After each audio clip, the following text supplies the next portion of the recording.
అందరికీ నమస్కారం. శ్రీనివాస్ చెప్పే కథలకు మీ అందరికీ స్వాగతం. ఇప్పుడు మనం వినబోయే కథ నాన్న హైదరాబాద్ వచ్చాడు. రచన పివి సునీల్ కుమార్ గారు.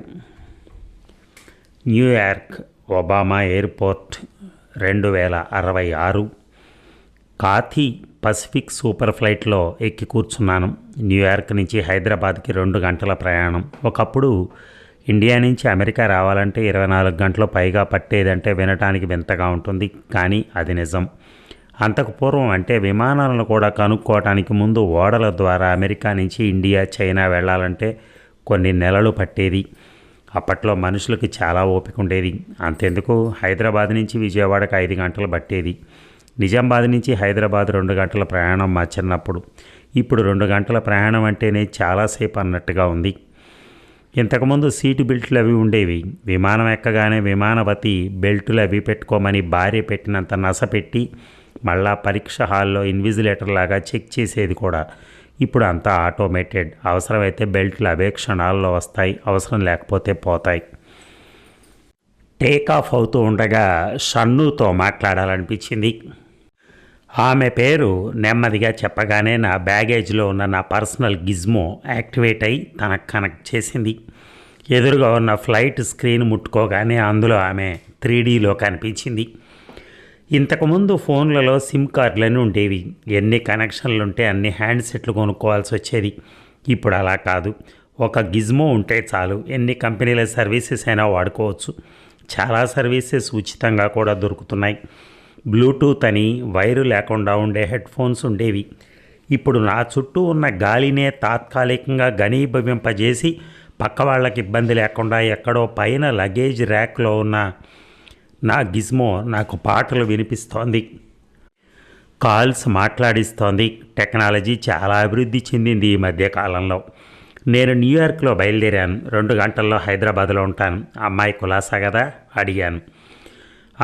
తనకేమి ఇబ్బంది లేదు, మీరు కంగారు పడకండి, మగపిల్లాడే పుడతాడు, ఎల్లుండి డెలివరీ అంది తను. నేను స్కై ట్యాక్సీలో వస్తాను, రాహుల్ని ఎయిర్పోర్ట్కి రావద్దని చెప్పు. చెబితే వినే రకాలేనా మీరు మీ అబ్బాయి? సరేలే, నేను తిన్నగా హాస్పిటల్కి వస్తాను. కోడల్ని చూసేదాకా మీరు ఆగేరా లేరు. పోనీ తనతో మరి వర్చువల్ కాల్ ఏమన్నా మాట్లాడతారా? తనకి 6 నెలలు నిండిన దగ్గర నుంచి ఫోన్ రేడియేషన్ వద్దనుకున్నాం కదా, ఇప్పుడు ఎందుకు? నా డెలివరీకి మా మామగారు అత్తగారు కూడా ఇంత కేర్ తీసుకోలేదు. సరేలే, ఉంటాను. ఫోన్ కట్ అయింది. ఎదురుగా స్క్రీన్లో 3Dలో కొత్త సినిమా పాటలు మొదలయ్యాయి. జూనియర్ ఎన్టీఆర్ కొడుకు జూనియర్ హరికృష్ణ కొత్త హీరోయిన్ జూలియానాతో డ్యూయట్ పాడుతున్నాడు. ఇలియానా అని ఒక హీరోయిన్ ఉండేది. ఆమె ముని మనవరాలు. రామ్ చరణ్, మహేష్ బాబు, ప్రభాస్ తండ్రి వేషాలకు మారాక కొడుకులు junior Chiranjeevi, junior Krishna, junior Krishnaraju హీరోలుగా మారారు. త్రిష మనవరాలు ట్రిష కూడా సినిమాల్లోకి రాబోతుందని వార్త. కాలం మారుతోంది, కానీ తెలుగు సినిమాలు మాత్రం కాలాన్ని జయించినట్టు ఇంకా అక్కడే ఉండిపోయాయి. నా చిన్నప్పటి రోజులు గుర్తొచ్చాయి. మా నాన్నతో కలిసి జీవీకే మాల్లో, సినీమాక్స్లో సినిమాలు చూసిన రోజులు. ఆ రోజులు ఎంత బాగుండేవి. నాన్నతో కలిసి నేను 7వ తరగతి చదువుతున్నప్పుడు విడుదలైన హ్యారీ పాటర్ డెత్లీ హాలోస్ చూశాను. నాన్న ఎంతో ఇష్టంగా మా కోసం చిన్నపిల్లల సినిమాలకు కూడా వచ్చేవాడు. Harry Potter half blood prince అనే సినిమా వస్తే మా నాన్న దాన్ని హాఫ్ మ్యాడ్ ప్రిన్స్ అనేవాడు జోకింగ్గా. మా నాన్నకి పైరేట్స్ ఆఫ్ ద కరేబియన్ సినిమాలంటే చాలా ఇష్టం. అందులో జూనీ డెప్ వేసిన కెప్టెన్ జూక్ స్పారో అంటే మరీ ఇష్టం. నాకు తమ్ముడికి జాక్ స్పారో బట్టలు, టోపీ లైఫ్ స్టైల్లో కొని వేసి ఫోటో కూడా తీశాడు. నా స్క్రీన్ సేవర్ అదే. అప్పట్లో అవతార్ సినిమా బాగా ఫేమస్. 3D అంటే నా చిన్నప్పుడు కళ్ళజోడు పెట్టుకుని చూడాల్సి వచ్చేది. ఇప్పట్లాగా ఎక్కడ పడితే అక్కడ వర్చువల్ రియాలిటీలో చూడటానికి వీలుండేది కాదు. కళ్ళజోడికి 100 రూపాయలు అడ్వాన్స్ తీసుకుని సినిమా అయ్యాక తిరిగి ఇచ్చేవాళ్ళు. ఇప్పటి పిల్లలకి ఇదంతా చెప్తే నమ్మరు. 3D కళ్ళద్దాలు ఇప్పుడు మ్యూజియంలో మాత్రమే చూస్తారు వాళ్ళు. చిన్నప్పుడు నేను తమ్ముడు నాన్నతో కలిసి జీవీకే 1 మాల్లో కానీ సినీమాక్స్లో కానీ ముందు ఫస్ట్ ఫ్లోర్లో కెంటకీ ఫ్రైడ్ చికెన్ పాప్కార్న్ తిని ఒక ఫ్రీజర్ తాగి సినిమాకి వెళ్ళేవాళ్ళం. నాన్నకి హాట్ వింగ్ అంటే ఇష్టం. ఇక పైన సినిమా ఫ్లోర్లోకి వెళ్ళేటప్పుడు తమ్ముడు ఎస్కలేటర్ మీద వెనక్కి నుంచునేవాడు. నాన్న కానీ నేను కానీ ఒక డిప్పకాయ కొట్టిన తర్వాత సరిగ్గా ముందుకు తిరిగి నుంచునేవాడు. ఎస్కలేటర్ అప్పుడే కొత్తగా రావడంలో చాలామంది ఆంటీలు వాటి ముందు చాలా సర్కస్ చేసేవాళ్ళు. నేను గమనించింది ఏమిటంటే ఆంటీల్లో చాలా భాగం చీరలు కట్టుకున్న వాళ్ళే. వాళ్ళు ఎస్కలేటర్ ఎక్కేవాళ్ళు కాదు. ముందు అసలు అది క్షేమమా కాదా అని కాసేపు చూస్తూ నిలబడేవాళ్ళు. మయసభలో దుర్యోధనుడు జాగ్రత్తగా ముందున్నది తటాకమా లేక తటాక భ్రాంతే అని చూసుకుంటూ వెళ్ళినట్టు జాగ్రత్తగా చూసేవాళ్ళు. చాలామంది, ముఖ్యంగా నాలాంటి చిన్నపిల్లలు చాలా మామూలుగా ఎక్కి పైకి వెళ్ళిపోతూ ఉండడంతో ధైర్యం తెచ్చుకునేవాళ్ళు. ఆ తర్వాత వాళ్ళల్లో ఒకళ్ళు ఎక్కి రాపిని అనో రాక్క అనో పిలిచిన తర్వాత అమాంతం అంగదుడు వాలి హనుమంతుడు దూకినట్టు ఒక్క దూకులో లంఘించి ఎక్కేవాళ్ళు. ఇక దిగేటప్పుడు కూడా కుప్పించి దూకేవాళ్ళు. ఈ ప్రక్రియలో కొంతమంది ఆంటీలు కింద పడి క్రాష్ ల్యాండింగ్ కూడా చేసేవాళ్ళు. తెలివైన వాళ్ళు మనకెందుకు గొడవ అని పక్కనే ఉన్న మెట్ల మీద ఎక్కి దిగేవాళ్ళు. మళ్ళా పైకి వెళ్ళిన వెంటనే నేను పాప్కార్న్ టబ్ కావాలనేవాడిని. నాన్న కొనేవాడు, కానీ ముగ్గురం కలిసి తినాలనే కండిషన్ మీద. సినిమాలో టబ్బు మధ్యలో పెట్టుకుని సినిమా కన్నా ఎవరెక్కువ తింటున్నారా అనే దాని మీదే దృష్టి పెట్టి అది పూర్తయ్యే వరకు సినిమాను పట్టించుకునేవాళ్ళం కాదు. ఒక్కోసారికి నాన్నకు అనుమానం వచ్చేది, ఎరా మీరు వచ్చేది సినిమాకా లేక తిండి పోటీలకా అనేవాడు. దానికి సమాధానం చెప్పడం కష్టం. మా అమ్మకి ఈ ఇంగ్లీష్ సినిమాలు యానిమేషన్ సినిమాలు అంటే చాలా చిరాకు. ఎప్పుడైనా తెలుగు సినిమాలకు మాత్రం అందరం కలిసి వెళ్ళేవాళ్ళం. నా బర్త్డే అయినా తమ్ముడు బర్త్డే అయినా ఆ వారం మా ఫ్రెండ్స్ అందరితో కలిసి సినిమా కార్యక్రమం పెట్టుకునేవాళ్ళం. ఈరోజు నాన్న తిప్పలు చూడాలి. ఆ రోజు తన కారు చాలదని ఫ్రెండ్ దగ్గర స్కార్పియో తెచ్చేవాడు. మా ఫ్రెండ్స్ ఇళ్ళు ఎక్కడున్నాయో ఒక రూట్ మ్యాప్ వేశాడు. మా ఫ్రెండ్స్ మారినప్పుడల్లా రూట్ మ్యాప్ మారుతూ ఉండేది. ఇక ఆ మ్యాప్ ప్రకారం ఒక్కొక్కళ్ళని ఎక్కించుకుంటూ సినిమాకి చేరుకునేవాళ్ళం. నాన్న అందరినీ దింపిన తర్వాత కింద KFC దగ్గర రోల్ కాల్ నిర్వహించేవాడు. యుద్ధానికి ముందు ఆర్మీ జనరల్ తన సైన్యానికి ఆదేశాలు ఇచ్చి యుద్ధానికి సమాయత్తం చేసినట్టు మా అందరినీ తయారు చేసేవాడు. అబ్బాయిలు, ఎవరైనా తప్పిపోతే కంగారు పడకుండా ఈ KFC దగ్గరికి వచ్చి నిలబడండి. నేను సరాసరి ఇక్కడికి వచ్చి మిమ్మల్ని పికప్ చేసుకుంటాను. తెలియని వాళ్ళు ఎవరైనా ఏమైనా ఇచ్చినా తినకూడదు, తెలియని వాళ్ళ వెంట వెళ్ళకూడదు. ఇంకా కంగారుగా ఉంటే ఆ సెక్యూరిటీ గార్డు చెప్తే మీ గురించి అనౌన్స్మెంట్ ఇస్తారు అని చెప్పి మమ్మల్ని లెక్క పెట్టుకుని తీసుకెళ్ళేవాడు. అంతమంది ఉన్నా విసుక్కోకుండా ఎవరికి ఏం కావాలంటే అది ఇంటర్వ్యూల్లో కొనిచ్చేవాడు. ఇంటర్వెల్లో సినిమా మధ్యలో ఎవడైనా టాయిలెట్కి వెళ్ళాలంటే తను దగ్గరుండి తీసుకెళ్ళేవాడు. మళ్ళా సినిమా అయిపోయాక ఒకసారి బండి ఎక్కేటప్పుడు ఇంకోసారి లెక్క పెట్టుకునేవాడు. ఒక్కొక్కళ్ళని ఇళ్ళ దగ్గర దింపుకుంటూ చివరికి మా ఇంటిని చేరుకునేవాళ్ళం. మా ఇల్లు ఎర్రమంజిల్లో ఉండేది. అప్పటికే ఆయన చాలా అలసిపోయేవాడు. అయినా మా సంతోషం చూసి ఆయన మొహం వెలిగిపోయేది. మేం మాత్రం మా లోకంలో మేము ఉండేవాళ్ళం. బండిలో ఎక్కిన దగ్గర నుంచి మా సస్కాయిలు గొడవలు, స్పైడర్ మ్యాన్ 4 వస్తుందా రాదా అన్న చర్చల్లో మునిగిపోయేవాళ్ళు. ఎవడి ఇల్లు అయితే వచ్చిందో వాడిని రే బాయ్రా అంటూ తట్టినట్టుగా అందరం కలిసి కొట్టినంత పనిచేసేవాళ్ళం. వాడు డోరు తెరుచుకోగానే కోతి దూకినట్టు దూకి పరిగెత్తేవాడు ఈ దెబ్బలకు తట్టుకోలేక. ఎవడి ఇల్లు వస్తే వాడికి సత్కారం జరగాల్సిందే. ఎవడికి వాడికి దెబ్బలు తప్పవని తెలిసి ఇంకొకరిని కొట్టేటప్పుడు చాలా ఎంజాయ్ చేసేవాళ్ళు. చిన్నతనం మధ్య అది అనుకుంటాం, కానీ పెద్ద అయినా కూడా పెద్ద తేడా ఏముంటుంది? ఎవడైనా చనిపోతే అయ్యో అంటాం. అక్కడికి మనం ఎల్లకాలం ఉండిపోబోతున్నట్టు అందరం వెళ్ళిపోవలసిన వాళ్ళమే అని మర్చిపోయి ఎంజాయ్ చేసే పెద్ద బాల్యం మన అందరిది. మా నాన్న అనేవాడు, మేము వెళ్ళకపోతే మీ పిల్లలకి ఈ భూమి మీద చోటు ఎక్కడుంటుందిరా, అందుకే మేము ఖాళీ చేసి వెళ్ళిపోవాలి. ఈ భూమిని మీ జీవితాలని ఆ స్థానంలో కొత్త జీవితాలు మొదలవ్వాలి అని. ఎంత నిజం. బర్త్డే అంటే గుర్తొచ్చింది. చిన్నప్పుడు మా బర్త్డేలన్నీ మొదట్లో బంజారా హిల్స్ రోడ్ నెంబర్ 3లో ఉన్న పిజ్జా కార్నర్లో జరిగేవి. అంటే మేము చిన్నగా ఉండి చాలా బంతులు రాసిగా పోసి ఉన్న చిన్న గదిలోకి ఇలాంటి దానిలోకి దూరగలిగినంత కాలం కేవలం ఆ కొట్టంలోకి దూరి ఆడుకోవడం కోసమే అక్కడికి తీసుకెళ్ళమని మారాన్ చేసేవాళ్ళం. దానిలో పడి బంతులతో ఒకరినొకరు కొట్టుకోవటం, ఒకరి మీద ఒకరు బంతులు విసురుకోవటం చేసేవాళ్ళం. మధ్యలో గొంతు ఎండిపోతున్నప్పుడు బయటకు వచ్చి కోలా తాగి మళ్ళీ కోతుల కొట్టంలో దూరేవాళ్ళం. ఆ కొట్టంలోనే చిన్న కొట్టాల దారులు ఉండేవి. వాటిల్లో దూరి పాక్కుంటూ వెళ్తే వలలతో ఉన్న చిన్న అరల్లాంటి వాటిల్లోకి వెళ్ళేవాళ్ళం. మళ్ళా అక్కడ కాసేపు పోగటం, వేలాడటానికి తాళ్ళుండేవి. వాటికి వేలాడబట్టం మరో ఆట. చూసేవాళ్ళకు విసుగు అనిపిస్తుంది, కానీ ఆడేవాళ్ళకు చాలా బాగుంటుంది. ఆడి ఆడి చెమటలు గారిపోయి బట్టలు నలిగిపోయి బర్త్డే పార్టీ పిల్లలు కాస్త వరద ప్రాంతాల్లో నిర్వాసితుల పిల్లల మాదిరిగా తయారయ్యేవాళ్ళు. అప్పుడు బలవంతంగా బయటికి లాగి కేక్ కటింగ్ జరిపించేవాళ్ళు మా అమ్మ నాన్న. అది అవ్వగానే పిజ్జా కార్నర్ వాడు రోప్ పుల్లింగ్ గేమ్ ఏర్పాటు చేసేవాడు.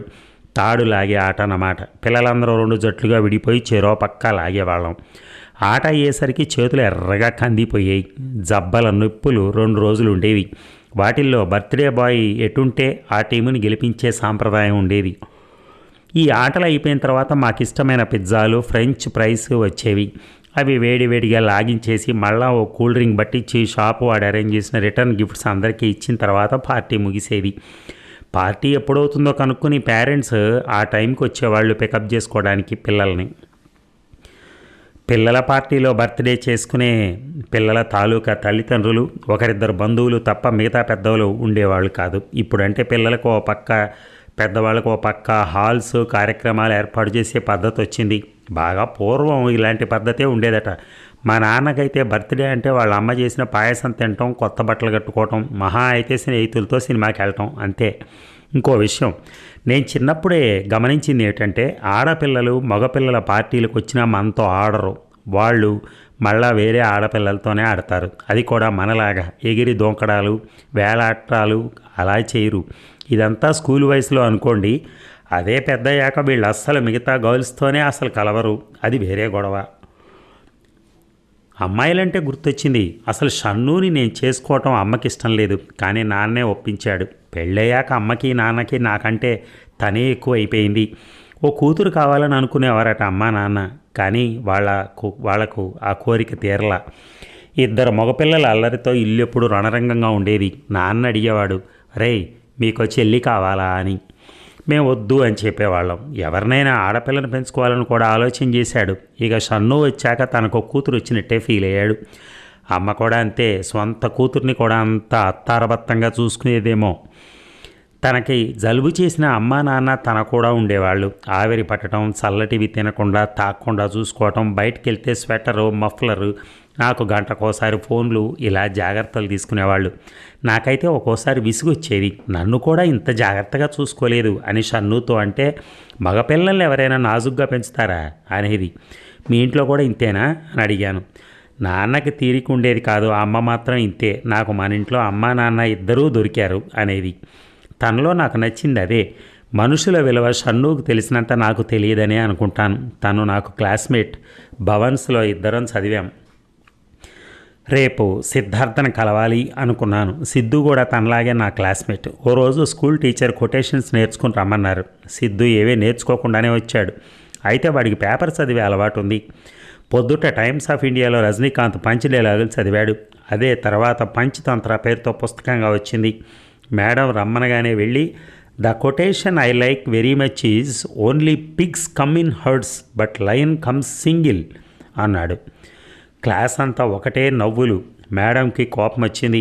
ఏంటి సిద్ధు, పందులే గుంపులుగా వస్తాయి, సింహం సింగిల్గా వస్తుందా? సరే సింహమే కాదు, నీ మార్కులు కూడా సింగిల్గా వస్తాయి అంది. సిద్ధు ఇప్పుడు పెద్ద బిజినెస్ మ్యాన్. ఫార్చ్యూన్ 500లో చాలా ఇండియన్ కంపెనీలు ఉన్నాయి. అందులో తనదొకటి. సిద్ధు కజిన్ ఒకడు ఉండేవాడు. వాడు మా క్లాసే. ఓ రోజు మేడం టీ తాగడానికి క్యాంటీన్కి వెళ్ళినప్పుడు వాడు స్టాఫ్ రూమ్లో దూరి మా క్వార్టర్లీ ఎగ్జామ్ మరుసటి రోజు పేపర్ ఎత్తుకొచ్చాడు. అయితే వాడికి స్వార్థం చాలా తక్కువగా ఉండటం, మనకున్నది నలుగురితో పంచుకోవాలని మేడం గతంలో చెప్పడంతో ఆ పేపర్ని టాయిలెట్లో అతికిచ్చాడు. చాలామంది పిల్లలు ఈ చర్య వల్ల లాభపడ్డారు. ఆ తర్వాత ఎగ్జామ్స్ అన్నప్పుడల్లా టాయిలెట్లో వెతకటం చాలామందికి అలవాటుగా మారింది. మా స్కూల్ రోజులంటే చెప్పుకోవాల్సింది ఇంకోటి ఉంది. అప్పట్లో తెలంగాణ రాష్ట్రం కోసం చాలా పెద్ద ఉద్యమం జరిగింది. సిలబస్ చాలా త్వరగా పూర్తి చేశారు. అప్పుడప్పుడు ఆ ఉద్యమం పుణ్యమాని మాకు సెలవులు కూడా వచ్చాయి. దాంతో మేమంతా తెలంగాణ అభిమానులుగా మారాం. క్లాసులు అయిపోయిన తర్వాత జై తెలంగాణ అని అరిచేవాళ్ళం. అలా చేస్తే మర్నాడు సెలవిస్తారని ఒక నమ్మకం. అప్పట్లో కేవలం 28 రాష్ట్రాలు, 7 యూనియన్ టెరిటరీలు ఉండేవి. ఇప్పుడు ఇండియా 50 పైచిలుకు రాష్ట్రాల సమాహారం. కానీ ఒక్క రాష్ట్రం ఏర్పాటుకి అప్పట్లో అంత సమయం ఎందుకు తీసుకుందో అర్థం కాదు. భారత్, చైనాలు ఇప్పుడు అగ్రరాజ్యాలు. ఇండియాలో అన్ని రాష్ట్రాలు బాగానే ఉన్నాయి. మా చిన్నప్పుడు అమెరికా అగ్రరాజ్యం, ఇప్పుడు అది 3వ ప్రపంచ దేశం. ఒకప్పుడు యుఎస్ఎస్ఆర్ అంటే union of Soviet socialist republic అన్న పేరుతో రష్యా ఇంకా మిగతా దేశాలు 1921 నుంచి 91 వరకు అగ్రరాజ్యంగా ఒకే దేశంగా ఉన్నాయంటే ఇప్పుడు ఎవరు నమ్మగలరు? అలాగే ఇంగ్లాండ్ కూడా 18-19 శతాబ్దాల్లో అగ్రరాజ్యంగా ఉందన్నది చరిత్రే. తర్వాత కాలంలో గ్రేట్ బ్రిటన్ కాస్త ఉత్త బ్రిటన్గా మారిపోయింది. ఇండియా, చైనాలు అగ్రరాజ్యాలుగా అవతరించాయి. టాఫ్లర్ రాసినా చాలామంది నమ్మలేదు. చరిత్ర గతి అంతే. మనం ఊహించని విషయాలని నిజం చేసి చూపిస్తుంది. సూపర్ ఫ్లైట్ స్మూత్గా ల్యాండ్ అయింది. నేను బయటకు వచ్చేసరికి తమ్ముడు, కొడుకు ఇద్దరూ వచ్చారు రిసీవ్ చేసుకోవటానికి. తమ్ముడు చైనాలో ఉంటున్నాడు. మా కంపెనీ పైనాపిల్ ఇన్కార్పొరేషన్ వ్యవహారాలు చైనాలో తమ్ముడు చూస్తాడు. చిన్నప్పుడు వాడు నేను స్టీవ్ జాబ్స్ కంపెనీ యాపిల్ అని అమెరికా కంపెనీ ఇంకా ఉంది. అది వాళ్ళు చేసిన బ్లూటూత్తో సంక్ అయ్యి చాలా ఆటలు మల్టీప్లేయర్ మోడ్లో ఆడేవాళ్ళం. ఆ చిన్నప్పటి ఇష్టంతోనే మా సాఫ్ట్వేర్ కంపెనీకి పైనాపిల్ అని పేరు పెట్టాం. ఇద్దరిని హత్తుకున్నాను. టెక్నాలజీ ఎంతైనా పెరగచ్చు, కానీ వ్యక్తులు ఒకరినొకరు ప్రత్యక్షంగా చూసుకునేదానికి అది ప్రత్యామ్నాయం కాదు. అన్నా, నీకో సర్ప్రైజ్ రేపు అన్నాడు తమ్ముడు. నేను నవ్వి బయటికి నడిచాను. పూర్వం వాహనాలన్నీ నేల మీద నడిచేవి. ఇప్పుడు కూడా చాలా వరకు అలాగే నడుస్తున్నాయి. తర్వాత ఆకాశంలో నడిచే స్కై కార్లు, ఆటోలు వచ్చాయి. సార్, మీటర్ మీద 10 రూపాయలు ఎక్స్ట్రా. నేను రూపాయలే తీసుకుంటా, డాలర్స్ తీసుకొని అంటున్నాడు గాలిలోకి ఎగురుతూ వెళ్ళే స్కై ఆటో వాళ్ళ అమెరికన్ టూరిస్ట్తో. టెక్నాలజీ మారచ్చు, భారత్ అగ్రరాజ్యంగా మారచ్చు, కానీ హైదరాబాద్ ఆటో వాళ్ళలు మాత్రం మారరు. మేము తిన్నగా కోడలున్న హాస్పిటల్కి వెళ్ళాం. తను కూడా మాతో పాటు అమెరికాలోనే ఉంది మొన్నటిదాకా. అబ్బాయి హైదరాబాద్లోనే కంపెనీ పనులు చూసుకుంటున్నాడు. తనకు కోడలు చూసుకోవడం కుదరదని 3వ నెలలోనే మా దగ్గరికి అమెరికాకి తెచ్చుకున్నాం. నీ డెలివరీ ఇండియాలో అయితే తప్ప పుట్టే పిల్లాడికి ఇండియన్ సిటిజన్షిప్ రాదు. అందుకే నెల క్రితం షన్ను కోడలు తీసుకుని ఇండియాకి వచ్చింది. మా చిన్నప్పుడు మన ఇండియన్స్ అమెరికాలో డెలివరీ అయ్యేవాళ్ళట, ఆ దేశం సిటిజన్షిప్ కోసం. ఇప్పుడు వింటే నవ్వొస్తోంది. ఇప్పుడు అమెరికన్స్ చాలామంది చైనా, ఇండియాల బ్లూ కార్డ్ అంటే సిటిజన్షిప్ కోసం తపస్సు చేస్తున్నారు. ఇప్పుడు డెలివరీ మనం పెట్టుకున్న లగ్నం ప్రకారం చేసే స్పెషాలిటీ హాస్పిటల్స్ వచ్చాయి. జూపిటర్ అంటే అలాంటి ఓ హాస్పిటల్. నాకు నమ్మకం లేకపోయినా షన్నును డిసప్పాయింట్ చేయకూడదని కోడలను అక్కడ చేర్పించాం. కోడలు చాలా సంతోషంగా ఉంది. మొత్తం కుటుంబం అంతా అక్కడే చేరింది. మర్నాడు ఎర్రమంజిల్ వెళ్ళాం, నేను మా తమ్ముడు. మా ఇల్లుండే చోట మెట్రో రైల్వే స్టేషన్ వచ్చింది. 50 ఏళ్ళు పైబాడిన పురాతన రైల్వే అది. అప్పట్లో ట్రాఫిక్ సమస్య తట్టుకోవడానికి కట్టింది, కానీ కాలనీ అలాగే ఉంది. ప్రభుత్వ ఉద్యోగులు పోరాటం వలన వాళ్ళ క్వార్టర్స్ అలాగే వదిలేశారు. పక్కన ఎర్రమంజిల్ కోట నిజాం నవాబు కట్టింది. ఇప్పుడు అది హెరిటేజ్ బిల్డింగ్ అయింది. చిన్నప్పుడు నేను తమ్ముడు ఈ గల్లీలోనే సైకిల్ దొక్కేవాళ్ళం. ఆ కోట చుట్టుపక్కల మా ఫ్రెండ్స్తో దాగుడు మూతలు ఆడేవాళ్ళం. ఆ గల్లీలు అలాగే ఉన్నాయి. గణేష్ ఐడల్ కూడా ఎప్పుడు ఎక్కడ పెట్టేవాళ్ళు అక్కడే ఉంది. ట్యాంక్ బండికి సరదాగా నిమజ్జనం రోజు విజిల్స్ కొట్టుకుంటూ డ్యాన్స్ చేసుకుంటూ వెళ్ళేవాళ్ళం. పీచు మిఠాయి కొనుక్కుని తినేవాళ్ళం. ఎక్కడికి పోయిందా అందమైన బాల్యం? అంతే, అందమైన ఆ బాల్యం మన మనసులో తాజాగా ఉండిపోతుంది. బాల్యానికి ఎదుగుదల ఉండదు, తరుగు ఉండదు. నాన్న మాకు సైకిల్ నేర్పిన గల్లీలు చూస్తే కళ్ళు చెమర్చాయి. సైకిళ్ళు ఏర్పాటు చేశాడు తమ్ముడు. మా చిన్నప్పటి ఫ్రెండ్స్ సిద్ధు, రాఘవ, నిఖిల్ కూడా వచ్చారు. అందరం కార్లు వదిలి మళ్ళా మా బాల్యంలోకి ప్రయాణం అయ్యాం. ఆ సైకిళ్ళ మీద సరదాగా గల్లీలో షైర్లు కొడుతున్నాం. తమ్ముడు లాలీపాప్లు జేబులోంచి తీశాడు. నాకొకటి ఇచ్చాడు. నోట్లో పెట్టుకుని జామ్ జామ్ అని అలసిపోయేదాకా తిరిగాం. నాన్న అక్కడే ఉండి చూస్తున్నట్టు అనిపించింది. మనసు హాయిగా ఉంది. నాన్నకు ఒక్కటే కోరిక, ఎవరితోటి సేవలు చేయించుకోకుండా ఇబ్బంది పెట్టకుండా వెళ్ళిపోవాలని. అలాగే వెళ్ళిపోయారు. ఆయన కేబీఆర్ పార్కులో వాకింగ్ చేసి వచ్చి షన్ను ఇచ్చిన కాఫీ తాగి వెళ్ళిపోయాడు. ఎంత ప్రశాంతంగా సంతోషంగా వెళ్ళిపోయాడు. మనుమల్ని చూసుకున్నాడు. మాకంటే ఎక్కువగా మా పిల్లల్ని ప్రేమించాడు. ఆహరహం కష్టపడ్డాడు. ఆయన వెళ్ళిపోతాడనే ఊహే మాకెప్పుడూ రాలేదు. ఆయన లేని హైదరాబాదులో ఉండటం ఇష్టం లేక నేను అమెరికా వెళ్ళిపోయాను. అక్కడ ప్రపంచంలోని అన్ని దేశాల వాళ్ళు ఉండటంతో ఆయా భాషల్లో అప్లికేషన్లు చేయటం అనేది సులభం. చీప్ లేబర్ దొరకటం మరొకటి నాకు కలిసి వచ్చాయి. తమ్ముడు చైనాకి షిఫ్ట్ అయిపోయాడు. అది high volume, high caste economy. ఇన్నేళ్ల తర్వాత హైదరాబాద్కి, బాల్యానికి తిరిగి వచ్చాను. నాన్న జ్ఞాపకాలు వెతుక్కుంటూ. మర్నాడు అనుకున్న సమయానికి డెలివరీ జరిగింది. మనవడు పుట్టాడు. కానీ ఆశ్చర్యం, అంత చిన్న పిల్లవాడు. వాడు నవ్వితే అచ్చు మా నాన్న నవ్వినట్టే ఉంది.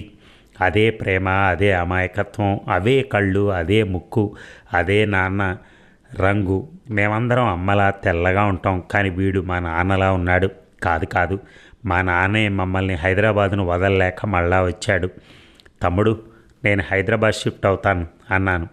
నేను కూడా అన్నయ్య అన్నాడు వాడు మనవాడిని అబ్బురంగా చూస్తూ. అవును మరి, నాన్న హైదరాబాద్ వచ్చాడు. అదండి కథ.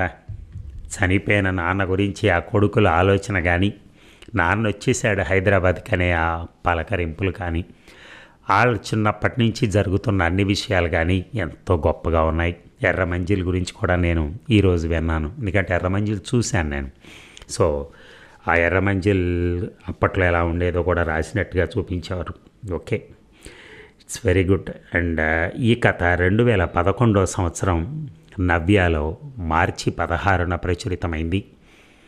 Thank you very much. ధన్యవాదాలు.